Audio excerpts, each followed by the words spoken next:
राज्यभरातील वाहतूक कोंडीचा जो प्रश्न येतो दिवसेंदिवस गंभीर होतोय, यालाच आळा घालण्यासाठी परिवहन मंत्र्यांनी एक मोठा निर्णय घेतलेला आहे।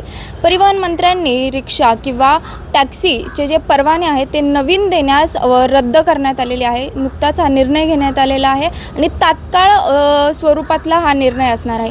मात्र या निर्णयाचे वेगवेगळ्या ज्या संघटना आहेत त्यांनी स्वागत केलेलं आहे। या संपूर्ण विषयावर बोलण्यासाठी आता माझ्यासोबत बघतोय रिक्षावाला संघटनेचे अध्यक्ष केशव क्षीरसागर आहेत। दादा, काय सांगाल? परिवहन मंत्र्यांनी हा निर्णय घेतलेला आहे, त्याचं स्वागतही केलं जातं आहे। कितपत रित्या हा पूर्ण जो निर्णय आहे तो योग्य आहे बरं?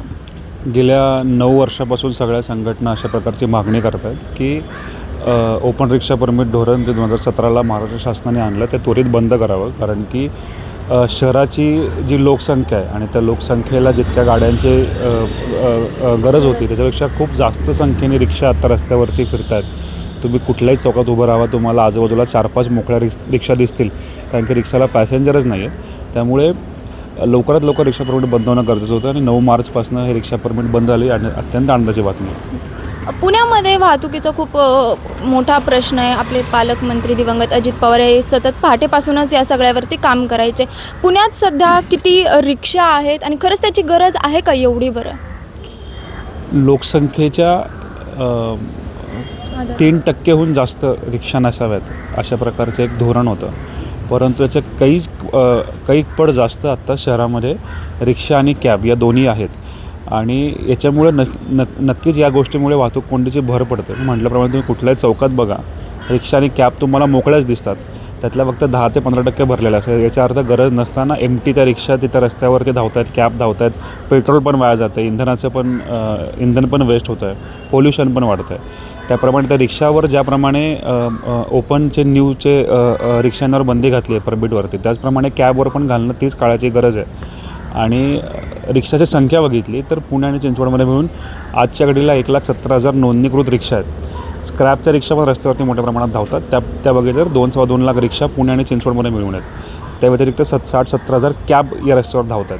तर लोकसंख्येपेक्षा खूप जास्त पटीने आता रिक्षा आणि कॅब रस्त्यावरती आहेत आणि त्वरित ते कॅबच्या न्यू कॅब ज्या येतात रस्त्यावरती त्या पण थांबवल्या पाहिजे, ही आमची शासनाकडे मागणी आहे। जे आत्ता परवाने जे रद्द केले आहेत किंवा न देण्याचा निर्णय जो घेतला आहे तो तात्काळ स्वरूपाचा घेतला आहे आणि भविष्यात याच्यावरती काही कायमस्वरूपी असा निर्णय घेऊ असं देखील त्यांनी म्हटलेलं आहे।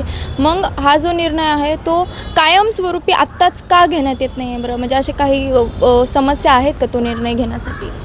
आणि त्यांनी असं मंत्री महोदयांनी विधानसभेत सांगितलं की 9 मार्चपासून नवीन परवाने देण्यात येणार नाही। याच्यापूर्वी ज्या लोकांनी ॲप्लिकेशन दिलं आहे त्यांच्या आमच्या हिशोबाने 24-25 मार्चपर्यंत त्यांच्या अपॉइंटमेंट्स आहेत, तर बहुधा त्या लोकांना परमिट मिळतील।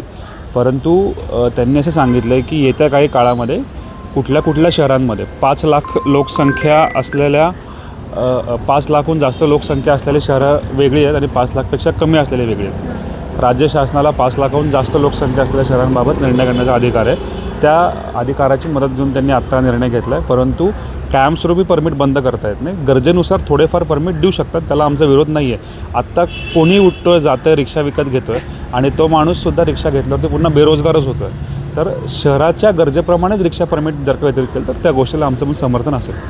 कशा प्रकारे याचा परिणाम होईल बरं या निर्णयाचा? 2 लोकांवर परिणाम होईल। रिक्षा चालकांवर सगळ्यात मेन परिणाम होईल की आता एकाच ताटामध्ये आता 4 लोक जेवायला बसलेत, कारण की शहराची लोकसंख्या तेवढीच आहे। 10 वर्षात शहराची लोकसंख्या जितक्या पटीने वाढली त्याच्यापेक्षा काही पटीने रिक्षा वाढल्या, तर रिक्षा चालकांना एक सेफ आता अन्नाचा घास मिळू शकेल की जी खूप मोठ्या प्रमाणात रिक्षाची संख्या वाढली होती ते आता पुढे वाढणार नाही। दुसरा विषय असो की पॅसेंजर असं म्हणतात की अनेक वेळा रिक्षा चालक लहान भाडं नाकारतात वगैरे। याचं कारण पण तेच आहे की खूप रिक्षा झाल्यामुळे जिथे पूर्वी आधी लोकांना 10 भाडी मिळायची तिथे 2च भाडी मिळतात। तर म्हणून रिक्षावाले काय म्हणतात की मला 2च मिळतात, तर मी आय विल एन्श्युअर की मोठीच भाडी मी घेऊन जाईल। पण जर का आता रिक्षाची संख्यासुद्धा जर का तेवढीच जर का मर्यादित राहिली तर रिक्षावाले पण मोठं सगळ्या प्रकारची भाडी घ्यायला सुरुवात करतात। नक्कीच परिवहन मंत्र्यांनी एक मोठा निर्णय घेतला आहे. सध्या तो तात्काळ स्वरूपाचा आहे. भविष्याच्या दृष्टिकोनातून त्या निर्णयामध्ये बदलही होतील अशी माहिती देखील आता केशव क्षीरसागर यांनी आपल्याला दिलेली आहे. तसंच हा जो निर्णय आहे तो सध्या पुणेकरांसाठी प्रदूषणाच्या दृष्टिकोनातून, रिक्षावाल्यांच्या दृष्टिकोनातून, चालकांच्या दृष्टिकोनातून नक्कीच चांगला असल्याचं माहिती केशव क्षीरसागर यांनी दिल्याचं पाहायला मिळतं आहे. शिवानी लकडे, टाइम्स ऑफ महाराष्ट्र, पुणे.